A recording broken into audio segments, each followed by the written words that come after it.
கோவை அத்திப்பாளையத்தில் யாசகம் கேட்பது போல் சென்று வடமாநில பெண்கள் திருடியிருக்கிறார்கள். அந்த மற்றொரு அண்மை செய்தியை பார்க்கிறோம்.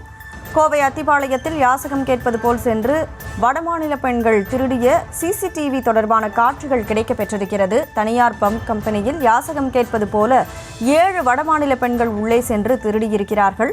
முழு விவரங்களோடு செய்தியாளர் பரிமளா இணைப்பில் இருக்கிறார். பரிமளா, வணக்கம். இந்த சம்பவம் எப்போ நடந்தது? சம்பவத்தில் ஈடுபட்ட பெண்கள் தொடர்பான முழு விவரம் என்ன?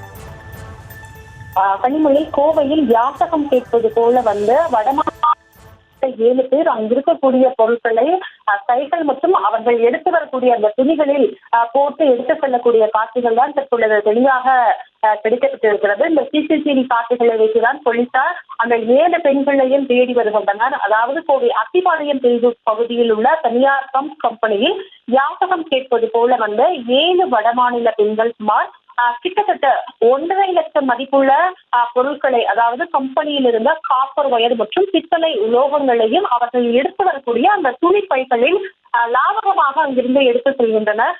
இது தொடர்பாக கம்பெனியின் உரிமையாளர் அளித்த புகாரின் பேரில் சிசிடிவி காட்சிகளை வைத்து கோவை சரவணம்பட்டி போலீசார் வழக்கு பதிவு செய்து விசாரணையும் மேற்கொண்டு வரக்கூடிய சூழலில் இதில் ஒரு பெண்மணி கம்பெனியில் உள்ள பாத்ரூமில் வைக்கப்பட்டிருந்த பினாயில் பாட்டிலையும் திருடி சென்றதும் அந்த சிசிடிவி காட்சியில் தெளிவாக உள்ளது. அதாவது அங்கு இருக்கக்கூடிய பினாயில் பாட்டில், அதே போல காப்பர் கம்பிகள், குடை என கைகளில் எது கிடைத்ததோ கிடைத்த அனைத்தையுமே அந்த நிறுவனத்திலிருந்து வெளியே எடுத்து செல்கின்றனர்.